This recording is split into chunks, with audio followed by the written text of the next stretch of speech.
বিশ্বনবী জঙ্গে তবুকে সাহাবারা রাদিয়াল্লাহু মাজমাইনদেরকে নিয়ে যেতে শুরু করলেন।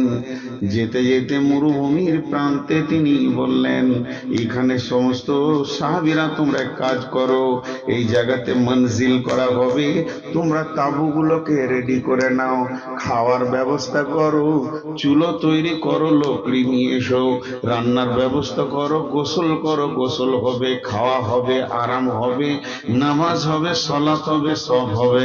এরপরে আবার নতুন করে আমাদের সফর শুরু হবে। সাহাবীরা নিজের নিজের কাজে জমে গেলেন। যে যেদিকে কাজ পেল সে সেদিকে দৌড়তে শুরু করলো।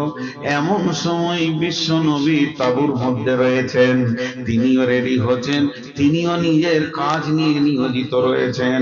এমন সময় সাহাবীদের ভিতরে দুই একজন ওই বাবলার বনের দিকে গেছে, ঘুরতে গেছে, লকড়ি আনতে গিয়ে দেখছে একটা সুন্দর গাধা, গাধাটাকে ধরে নিয়েছে, ওকে জবাই করলো, জবাই করে মাংস তৈরি করলো।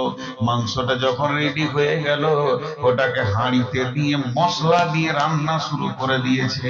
একজন লকড়ি ঠেলে জাল দিচ্ছে, আর একজন এরকম করে খুন্তি নেড়ে নেড়ে মশলাকে মাখাচ্ছে। আর এইভাবে তারা আপসের মধ্যে আনন্দ করছে। রান্নাটা হতে আর বেশিক্ষণ নয়, সামান্য 1-2 মিনিট আছে। রান্নাটা হয়ে গেলে এক্ষুনি খাবো। আর এমন সময় আসমান থেকে বার্তা চলে আসলো যে গাধার মাংসকে এক্ষুনি এই মুহূর্তে হারাম ঘোষণা করা হলো, এবং নিকাহি মুহূর্তটাকে ঘোষণা হারাম করা হলো। আগেকার যুগে কন্ট্রাক্টে বিয়ে করা যেত, সেটাকে নিকাহে মুহূর্তা বলে।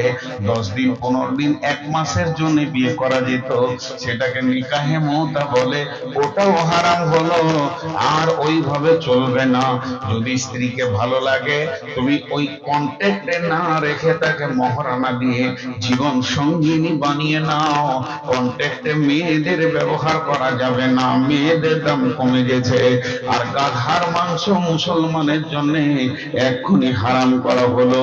আল্লাহ নবী বললেন, রে সাহাবী, জিবরাইল 2টি বার্তা দিয়ে চলে গেছে, 2টি মেসেজ এসেছে। 1 নম্বর নিকাহি মুহূর্তা হারাম, আর 2 নম্বর গাধার মাংস হারাম। যখনই বললো, তুমি এই মাত্র এলানটা তুমি সাহাবীদের ভিতরে করে দাও।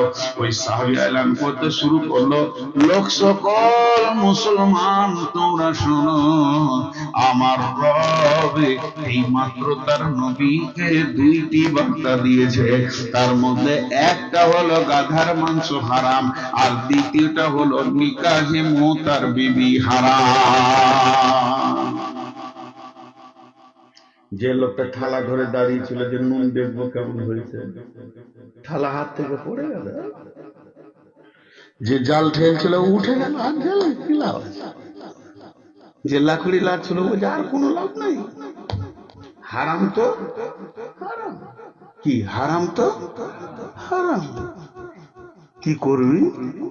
একজন আরেকজনকে জিজ্ঞাসা করছে, কি করবি? কি আর করো? হাঁড়িটা এভাবে ধরে আস্তে আস্তে আস্তে আস্তে টেনে চুলার এক পাশে নিয়েছে, হড়াহড় করে চুলা দিয়ে ঢেলে। হারাম শুনলো, আমলে লেগে গেল, পাক হয়ে গেল। আমরা কোন যুগে শুনেছি বিড়ি হারাম, সিগারেট হারাম, জর্দা হারাম, গুল গুরাকু হারাম, সুদ হারাম। নামাজও পড়ছি, সুদও খেয়েছি, নামাজও পড়ছি, বিড়িও খেয়েছি। আচ্ছা বলেন, ইমানটা পরিষ্কার আছে না ময়লা আছে? আল্লাহ বলছে পাক কর। সাবানে কয়লা না ছাড়ে? সাবানে যদি কয়লা থাকে, সারা জীবন ঘষলে ময়লা ছাড়বে। আমাদের ইমান ময়লা হয়ে, মানে গোলমাল গোলমাল হয়ে চলেছে। বিশ্ব নবীর জামানাতে বার্তা আসলো মেয়েদের জন্য পর্দা ফরজ, সঙ্গে সঙ্গে পর্দায় ঢুকে গেল। এতগুলি লোক বসে আছেন, এতগুলি মুমিন মুসলমান বসে আছেন, একজন একটা সাহাবী